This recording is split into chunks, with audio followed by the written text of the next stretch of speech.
Well, hello, everybody, and welcome to Dean's interview program. This is my live broadcast. I'm having a beautiful day, and I've connected with a good friend of mine, and we're going to have a chance to share today with someone that was in a coaching program with me. This wonderful lady is from the United Kingdom, and you're going to have an opportunity to hear some amazing stuff about who she is and what she does. She's a former officer of the law, one of the first lady police persons that has ever been in the United Kingdom, and she kind of paved the way for what has happened with respect to policing for the last while. And I'm going to really, really appreciate having everybody have the opportunity to hear what she has to say. For those of you watching us now, if you're watching live, by all means, give us some thumbs up and some hearts. We love that. And if you're watching the replay, let us know where you're watching from. Even if you're watching live, let us know where you're watching from. And by all means, if you feel like asking questions or making relevant comments, we're happy to hear that. If you haven't met me before, I am Dean Shouldice Brown, professional dad, professional man, businessman, and I am a holistic life coach, law of attraction life coach, and I help professional men build a 6- and 7-figure business, multi-stream business. I'm a brother to those that know me and a friend to those that don't. And by all means, happy to have you here. And here we go. Jenny. Dean. It's good to have you here. Me. Oh, yes. It's I always have great pleasure when I speak with you because, first of all, I love your accent. Well, if you don't understand, let me know and I'll get an interpreter for you. It sometimes goes a bit crazy. So one of the first things I like to do with my guest speakers, and you're one of the guest speakers I've really looked forward to having because I've always been an admirer of who you are and what you've done, and very, very inspired by the simple fact of who you are and what you've been through. Just, give me what your area of expertise is now and what it is, the backstory of how you got there and why you do what you do. Okay. I guess what I am is a resilience life coach. I help people around the challenge of stress, anxiety, and overwhelm, particularly, I suppose, in relation to their work life, but not exclusively so. I think in the 21st century, and particularly now with the pandemic and everything that's happening globally, stress and overwhelm is a huge thing. From my experience of my life experiences and my training, it just seemed like the natural place to go to help people to try and get beyond where they are at the moment. So in a nutshell, I guess that's what I do. And what give us some of your history. How long, where are you a police officer and what have you been doing for the last little while? I know you've had some challenges with respect to finding what it is that you are passionate about, even though you knew what you were passionate about the whole time. It's like myself, we all have a hard time finding our niche, finding the things that we know we're made for, but are having a hard time giving that to the world, right? Yeah. So go ahead and share that with us, Ginny. I'm a police officer in the UK, or a retired police officer. I had 24 years on the streets experience. I never got promoted because I didn't want to get out of the hands-on stuff that you do with every day. For me, it was all about being with people and dealing with people and helping them as best I could. But that job didn't come without its challenges for me personally, or a cost to me personally. Mm-hmm. I'm now 57, unfortunately. But when I was 28, I had, I guess it was a breakdown. It was never diagnosed as such, but it was definitely a huge thing. I ended up not being able to go to work. I would sit in the house, and if I heard a siren, I would sit and rock backwards and forwards. My life was just a total mess. I considered suicide. My relationship went down the pan at the same time. It was just a horrible time in my life. And being one of the first women in UK policing at that time, and thank you so much for saying I kind of forged the way for other women in the job. I've never really thought of it in that respect. I just wanted to be a cop, but it was a difficult time. It was back in the 80s. My original police service started, and it was very difficult. There was very little respect for women in the police service at that time. We were very, very poorly treated. I was often embarrassed in front of my male colleagues for being a female. I was derided for being a female. I was told that I would never get what I wanted out of the job because of being a female and that I didn't have the right genitalia, although they weren't as polite as that. Wow. I wasn't allowed to wear trousers because it was deemed unfitting for a woman to wear trousers, even though wearing a skirt and trying to climb over a barbed wire fence was clearly not going to happen. So it was a really difficult time for me. And eventually it broke me temporarily to a point where I had to leave the job, and I left and vowed I would never go back. And then I think that was when I was 28 that I left. And when I was hit 40, I decided to go back into the police service. There was stuff I wanted to do that I hadn't been able to complete. Having had the opportunity to speak to cops in Scotland, which is where I'm now living, I could see that the attitude towards women in the job had changed an awful lot, and saw an opportunity to go back in. That said, the last couple of years I've had a really, really tough time with stress because of changes in the job, lack of resourcing. To a degree, there is still a lack of care, I think, for officers in the job. I think that could certainly be improved upon. And I think what most people don't appreciate is that a normal member of the public will probably deal with maybe 3 to 4 incidents in their life that are critical incidents that will be some sort of stress-inducing incident. Your average cop in his working life, in his or her, can't even get the words out, in his or her working life, is somewhere between sort of 400 and 600. That's just working life. That's not their whole life. No. And there is nothing in the job to help or protect those officers. And it came around to this year actually with COVID. I'd already retrained to be a life coach because I wanted to do something when I decided to retire. And I had a year left. And when COVID came around and I was asked to stay away from work because I was diabetic, which had been brought on by poor eating habits, stress through work, I just saw that as a huge, big point to say to me, your time's done. Walk away. Yeah. Never got to the same situation of wanting to commit suicide that I had in my 20s, thank God. But you know yourself when you're going into work, you're dreading it, you don't want to get up, you're just going from minute to minute. My existence was, well, if I give it 2 hours and I've got a meal break, give it 4 hours and I've got this, give it so and so, and then I'll be going home, and that's no way to live your life. No, and I was stressed to the max. It was affecting my health again to quite significantly. And I just decided my time was done. So if anything, I know COVID has been horrific for a lot of people, and I in no way want to detract from that. But for me, it's actually done me the greatest favour because it said to me the writing's on the wall, Ginny. Would I see another year, actually physically be able to survive a year more in the job? I very much doubt it. Yeah. So I had to prioritise my health. And it was the best decision I've ever made. Awesome. And it's amazing how many people have gone through similar things as yourself, not to quite the extreme of as you, but there's many people in jobs, but even more so in policing, that don't understand the stresses that are involved with being a frontline person. As someone that was in security, I was not quite at the front line as the local police. And when I went to law enforcement foundations classes or courses in college, when I was 50, I was taught by a retired lady police officer who had done what you're doing, gone through very similar things to what you've gone through here in Canada. And she went through the same stresses, the same challenges, the same. She was, back in the 80s, late 80s and so forth, as one of the first police persons. No, it's my tongue that's tied. And she paved the way here in Canada. She set some examples, and she, stood her ground in many cases where if she hadn't, it would have been a detriment to her health and her mental health more than anything. And as you've mentioned, mental health is a big part of what we do now as coaches. That's the thing that we help people with.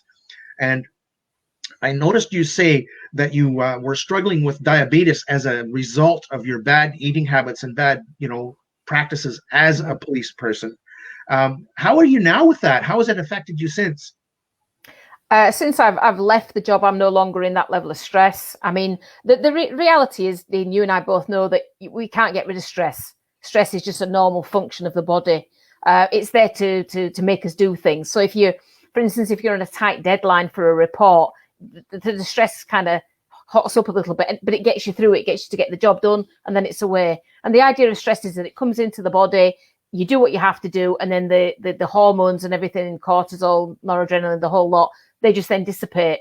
The problem with things like that, the police service and other areas where you're continually under stress, is that you're triggered all the time and you never get rid of that. Yeah. And so you're living in a toxic chemical body. And that was the issue for me. You know, I mean, it's been proven now that stress, if not the main cause of, is certainly an underlying cause in over 90% of all chronic illnesses in the world today. That's right. And when I look back at where I was, I mean, I got diagnosed with diabetes in 2017. And I think, well, are you surprised? You know, I was stressed to the max. I wasn't sleeping. I was questioning everything I did. I couldn't remember what I was doing half the time. I mean, I was just a total mess. And of course, I was a traffic cop at the time. So I would be out on a motorway dealing with a fatal road accident. And I could be out there for 12, 14 hours with nothing to eat or drink. So, you know, am I going to come back and cook myself a nice meal? No, I'm not. I'm going to go to the local service station, you know, grab a chocolate bar, a bag of crisps or chips, as you guys may know them, and a Coke or something. And that was kind of my diet. So living on that concoction of toxic chemicals in your body and then just pumping it full of processed rubbish. Is it any wonder that my system is just like, whoa, enough's enough, you know? But since leaving the job, I mean, certainly it took me about 18 months, but I managed to get myself off medication because I worked really hard on my health and my fitness, and I worked really hard on my diet and nutrition. And I'm still off medication now, and I intend to stay off medication because obviously if you're on medication, that brings its own issues as well. That's right. And I want to remain as fit and healthy as I can for the remainder of my life. I've given the best years of my life to the police service. I'm certainly not taking the worst of it the other direction, you know, and giving myself a lot of other problems to worry about. But since leaving the police service, I am completely different. My partner says I never stop singing. She hates that I keep singing, but because I can't sing. I'm totally. But you love it. Yeah. But I'm happy. And I keep saying, "What's wrong with you?" I'm happy. And she says, "Yeah, but learn more than one line of a song, and please try and do it in pitch or something, because I'm rubbish. I can't sing." Yeah. But what it is that's an expression of me just being happy. And you know what? She'll have to put up with the birthday drums, I'm afraid, because I'm just too happy. It's been a long time since I felt that way, so I'm not going to hide that. And life is just good now. You know, I understand where the stresses come from. I understand how it all works now, and that's really something I want to give back to other people. You know, I think the biggest disservice we do to our society is that we don't teach our children how our own mind and body works. Absolutely. You know, if the stuff I know now were taught at sort of school level, right? How much less stressed would our society be? Absolutely. But we don't know how it works. That's we right. don't understand it, and if you don't know how something works, it breaks. That's right. Because you don't know how to take advantage of that. But the reality is, you know, for every time you go into fight or flight, it's not meant to be there all the time. And you can change that quite consciously by your own thoughts and behavior. But nobody tells you that.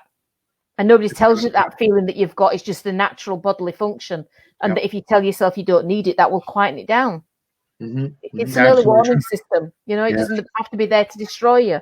And so for me personally, I think the best thing we could ever do for society is start teaching this kind of stuff at school. I agree. You know, with a little bit of meditation, a bit of mindfulness and all this sort of stuff chucked in. And it may sound very woo-woo, and anybody that knows me from kind of back in the day would not be expecting me to talk about mindfulness and meditation and things like that. But boy, what a difference it makes to your life. It does. It does huge difference. It grounds you. You know, it just puts you in the place you're meant to be. That's right. You know? That's right. It connects us to our spirit, and that's a beautiful thing. Absolutely. Because we are spiritual people and having a physical experience. And when you let that physical experience override your spiritual connection, then you go down the wrong path and you end up with you know, a toxic physical experience like you have. Yeah. And kudos to you for going through all of that and then having the awareness to choose to go out of that and do something different and find your happiness. So well done, Ginny. I'm so proud of you for that. And I can see the smile. And I know from the times that we spent together on the group coaching program previously that you've been through some stuff and you've shared some stuff, so I can really, really appreciate where you are now compared to where you were before. And don't worry, your singing will get better. I don't think so, Dean. Well, it's not impossible. It's not impossible. Not unless I get singing lessons for Christmas, which may happen. You never know. You never know. If my partner's had enough of it, maybe she'll pay for singing lessons for me. So, Ginny, you've shared a lot of stuff about your past and where you are now, and it makes me wonder about, lessons that you've learned. Can you share one of your most important lessons with us? I think one of the most important lessons I've learned, well, there are a couple actually, Dean. One, I went out and found out about stress and how the mind and body work together. And if you use them correctly, they work really, really well together. If you don't, they work against each other, which can create all the ill health problems that people have. So that's maybe one thing I've learned. And the other thing is that I've at times been my worst enemy. Sure, there's been some really shitty things happen to me in life. Lots of people have gone through far worse, but ultimately there's been some tough times for me during my life, and those times are in the past. But for years and years and years, I've held on to those, and I've been the one doing me harm. That's because right. Whoever's harmed me has walked away and got on with their life. Where what I've actually done is sat in that mire of pain and degradation and victimized myself. Yep.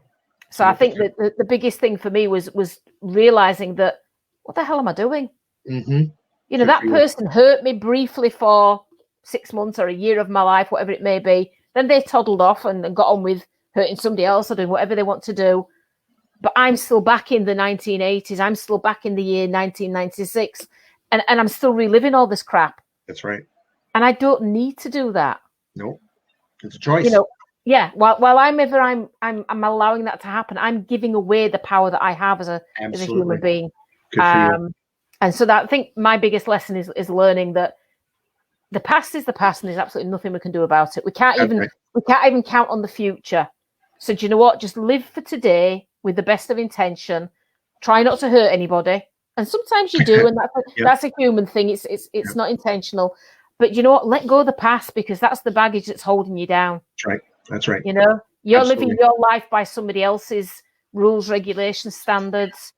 It's not your life then. Nope, absolutely not. And I've wasted an awful lot of my life doing that, Dean. And if I had a regret, it would be that.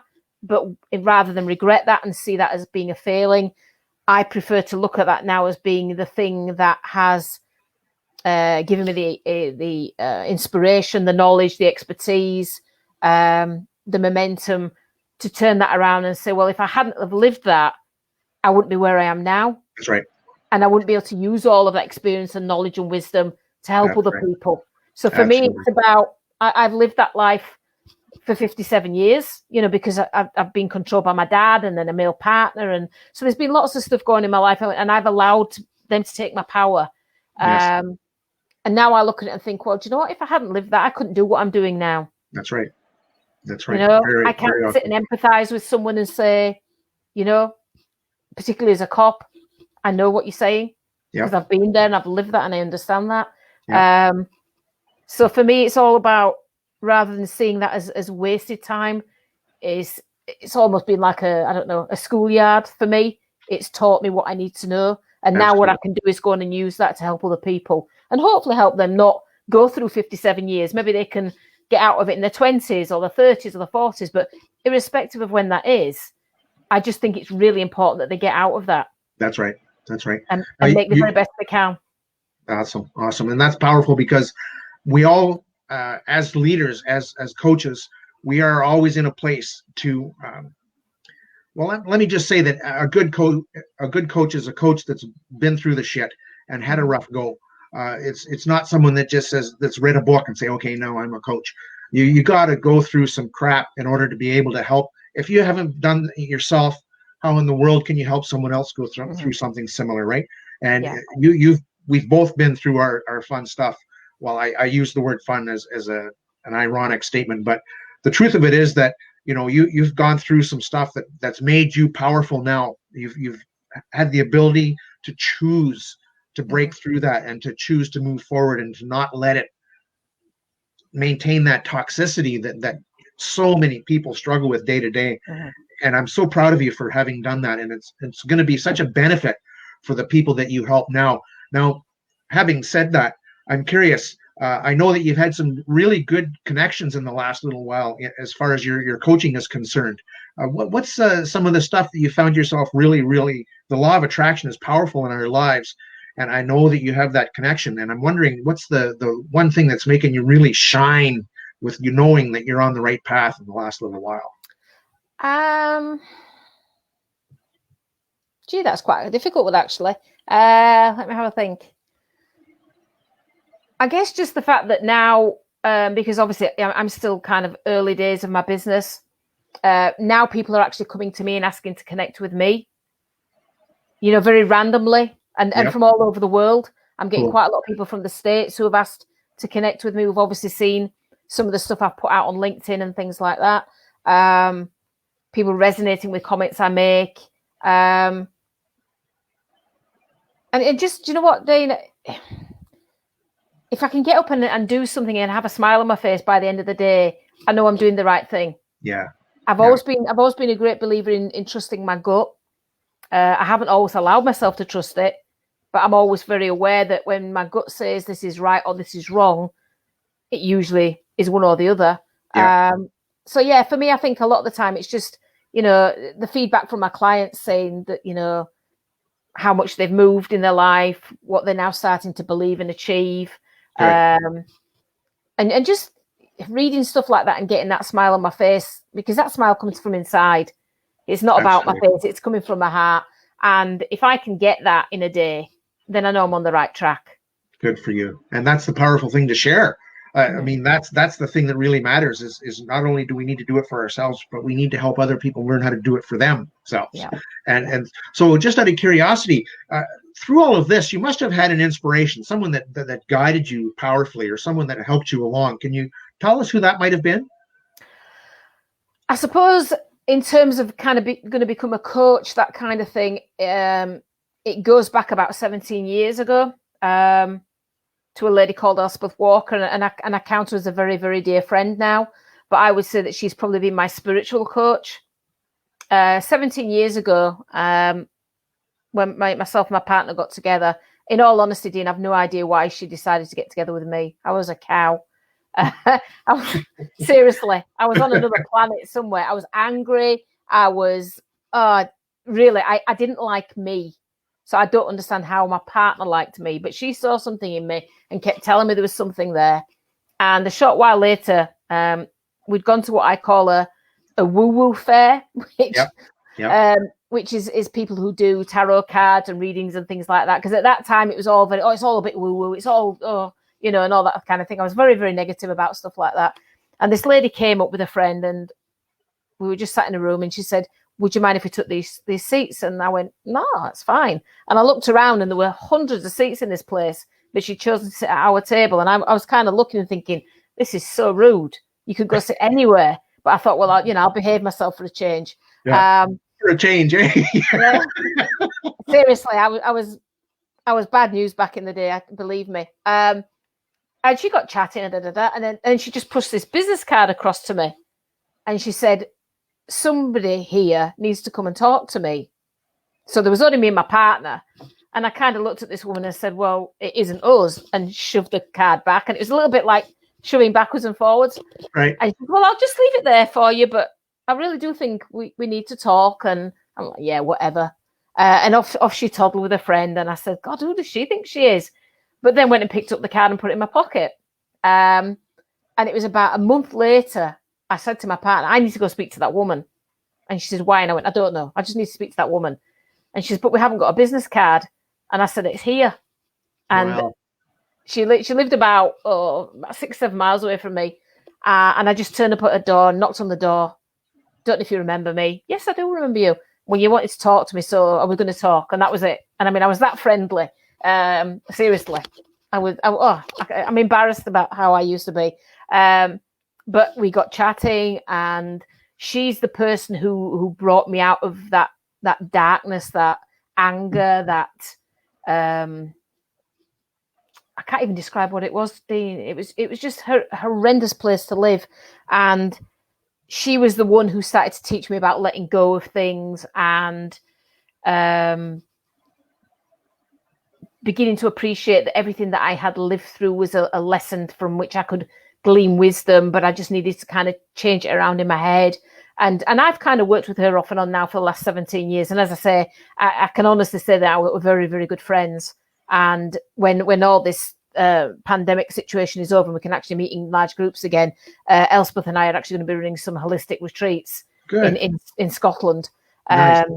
So yeah, she's probably been the greatest influence on me in terms of taking me from this angry, ugly person to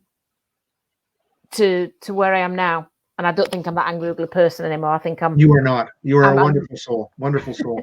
But my inspiration when I joined the police was that I wanted to help people. And that's always been my inspiration in my life, is that I always wanted to help people. I sounded like an advert actually for Miss Universe. What do you want to do? Oh, I want to help people, world peace.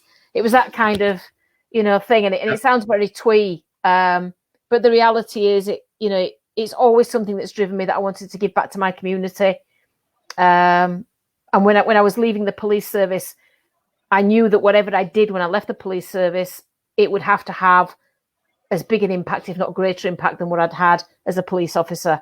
Yep. But this time it would be under my control, so I could do more than I was allowed to do as a police officer, because obviously rules, regulations, time constraints, resourcing issues. Yep. Sometimes you can't just stop and talk to somebody, which is maybe all they want you to do. And then maybe that would have the most impact on someone's life, just having someone listen to them and have that conversation. And when I was no longer able to do that, I made a definite decision to myself that whatever route I chose to take, it would be to help people and to be as impactful as I could for that person. But that all started with Elspeth. Yeah. Wow. That's a powerful story. That's a really powerful story. And I'm happy to have Chad Nedland watching us right now. He's a fellow coach. And he and I are going to do some work together in the next little while. And you might have noticed the comment that he made, that's so important to find a coach that you resonate with, who sees you different than yourself. Thank you for that, Chad, because that's exactly what happened with you, Ginny. You that lady, that coach that's made such a difference in your life, saw that potential in you. And as coaches, that's what that's one of our greatest skills, is to see that, hey, wait a second, there's so much more of you there. And I know that I can bring that out if you give me the chance, right? And it's oftentimes it doesn't happen right away, as you just shared with us. We'll oftentimes say, "Go away," or whatever the case may be, and but there's something inside our mind that says, "Well, you know what? I'm just going to snag that card and keep it, just because maybe I could be better than I am now, and maybe this person can help me be that better person."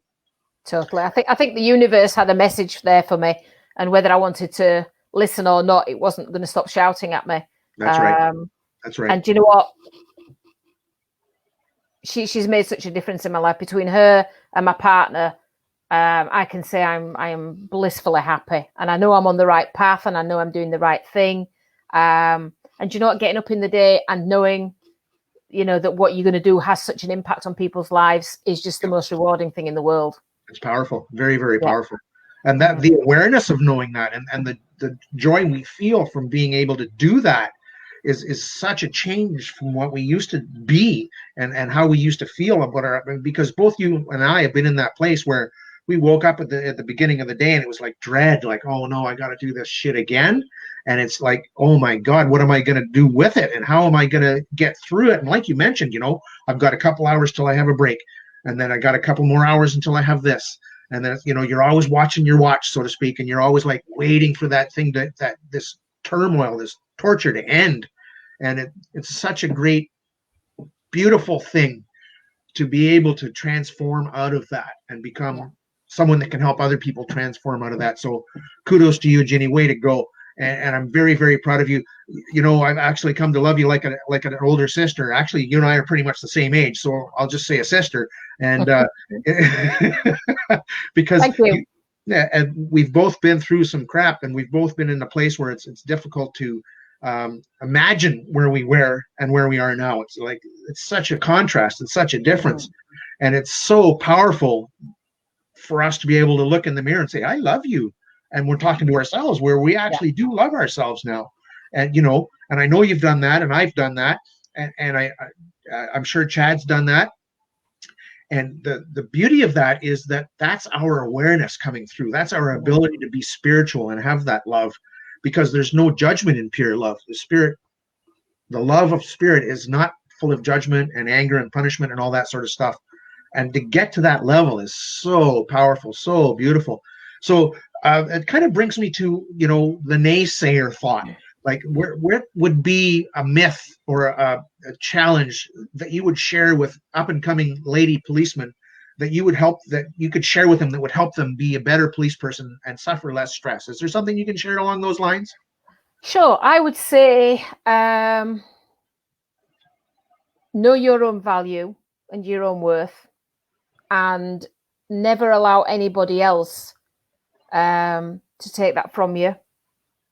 Because if you're living with what's in here and you truly believe in yourself and your abilities, and to go with your heart and to communicate. Powerful. Communication is a huge thing we seem to be getting away from at the moment, and everybody's on the phones, or and people don't have conversations anymore. But the reality is, if you genuinely want to connect with another human being, there's only one way to do that. It's not by email or WhatsApp or anything else or any other social media platform. It's actually a conversation between two people. And when you make that conversation, and when you know it's right, you actually feel that conversation from way down inside you. It's from one heart to another. It's very much at a soul level. And I think for me, the police service has gone away from that to a huge degree. And if I were a woman coming back into the police service now and wanting to succeed, I would say hold on for dear life to the person that you are, because that's important. Yes. Yeah. You're unique. We're all unique. You have your own gift to give. And if you hold on to that and you speak to people and respect them from deep inside and communicate, that to me is the best that you can do. And if you're feeling stressed, get some help. Yep. Absolutely. Do some meditation, do some exercise. I mean, I'm no athlete, Dean. so before anybody who's listening or watching out there says, "Oh, she's a fine one to talk," I know I'm no athlete. There are a few pounds can come off. I appreciate that. But you know what? A little bit of exercise, and we're not talking a vast amount, can get rid of some of those chemicals that we were talking about earlier on. A little bit of meditation can get rid of that. It can change your mindset. Happiness cannot live in the same place as sadness. That's right. 100%. So you play some good music. Play music that gets you up. Yes. Because you can't be sad when you generate that. We're bodies of energy, so work on the energy. Absolutely. But if you need help, talk. That's right. Because that's something we don't do. We don't communicate it, particularly in the police service, because we're there to be everybody else's hero. Yep. And heroes don't need help. Well, I've got news for you. Yes, we do. That's right. That's right. And I would also reiterate, and people often say that people who suffer like work-related stress, particularly police officers and things like that, how weak they are, how broken they are. Well, I would say actually, no, they're not. They're probably the most caring, most hardworking, most loving people you could probably wish to meet. That's right. And it's because they care so much, that they want to do so much, that they're desperate to help people, that they often put themselves at risk to do that. Yep. I wasn't broken. I was bent. I was bowed by the weight of all the expectation and the demands that were placed on me at a very young age. Did I break? I faltered and I walked away because I had to. But I went back. Yes. I went back a much stronger woman, and I would not have been as strong as that had I not gone through what I'd gone through, I don't believe. That's right. I shouldn't have had to go through that. Absolutely not. No. Thank God that isn't as prevalent as it used to be. And I don't think that women in the police service now have to put up with that anymore. Certainly in my experience, second time around, is that I never had any of that. Good. So I would say to any woman that goes into the job now, believe in yourself, believe in who you are. If you're working from a place of congruence, from a spiritual, soulful level, and you're communicating with people, and you are giving them that respect, that you listen to them and that you hear them and that you hold them in that sacred space for as long as they need to be, then I don't think you can go far wrong. That's absolutely true. So true. And that's powerfully said too. You're a good talker, Ginny. Way to go. I Thank you. appreciate the way you put your words together, and that's so powerful. And I'm sure that there's, as you've shared this, you've kind of exposed your passion for what you want to do. Now, could you put that one thing that you're trying to accomplish, that one thing that you're trying to achieve, can you put that into words for us? I am wanting to be the person that if you're suffering with stress, anxiety, or overwhelm, and my experience is obviously the police service. So if you like, I've got that level of expertise to an extreme because of the number of incidents I would deal with. But this is open to anybody. I'll be totally honest with you, and particularly right now when everything is going as it is. I want people to know that there's someone out there who will create that sacred space for them, that will hold them safe, that will give them the knowledge and understanding that they need to get to understand what all this is about. So the mind-body connection, you can understand the whole process of fight and flight, which is the thing that takes you into this stress situation. Give you tools and techniques to get beyond that. And then really, really start to look at your values and your honor code and what sits for you, what matters to you. Because I think far too often we go through life, living life that everybody else wants us to live. Oh, big time. Doing what everybody else wants us to do. Yeah. And half the time, the reason people are unhappy is because whatever it is they're doing doesn't sit well with them. Mm-hmm. It doesn't go to their core values. And I think the best thing that anybody can do is to get out of the stress and overwhelm. And that can be done. And there are lots of tools and techniques that are very, very simple to do that. Get beyond that. Look at your core values. And then, do you know what? Create that life you want. Yes. Don't live the life everybody else has said is good for you. I don't care what other people want for you. They're looking at it from their perspective, from their unique life. You need to look at it from your unique life.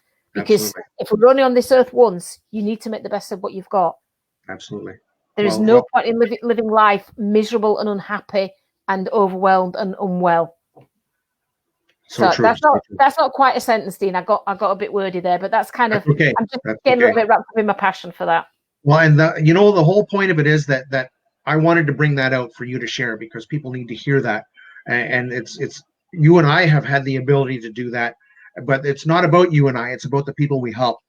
And the people we help are the ones that are in a place where they haven't made that choice yet. They're letting the external decide what their day is going to be like, what their thoughts are going to be like, how they're going to feel, what they're going to do tomorrow and how they're going to handle it, and or what they're not going to do tomorrow. And the odds are in favor that when they're being influenced like that from the external, that they're not going to be in connection to the things they need for themselves. They're not going to be true to their own self. And that's the part that you've been sharing with us now. And that's the part that's so powerful to share, is to make sure that we all have that place. We all have a place to get to from that negative spot. A lot of people get stuck in that rut and they can't get out. And it's our job to help them understand that they can get out. So are you doing any workshops or anything like that? I'm going to put up your website. Can you tell us about your website and what you're doing these days? Yeah, it's currently under construction. I'm hoping it's going to be up in the next couple of weeks, actually. I've not got any workshops on the go at the moment. I'm looking at doing some group coaching in the new year. And as I say, hopefully once the pandemic situation's away, Elspeth and I will certainly be doing holistic retreats. The idea of that is to look at the spiritual, the mind, body, the whole kit and caboodle. We want people to come along, enjoy those retreats, understand how the mind body works, and then start to really dream. And when you start to dream big and give it a timeline so that dream actually becomes a reality. And I've obviously got my one-to-one coaching and things like that as well. So lots of things probably coming in the new year. Not a lot at the moment because I'm literally just fighting everything at the moment. There's so much going on because I'm quite new in the business in terms of running a business. But we're getting there. And right now, all I'm interested in is helping people achieve that better life for them, whatever that level of success is for them. I just want people to go and enjoy what they've got of their life. Beautiful.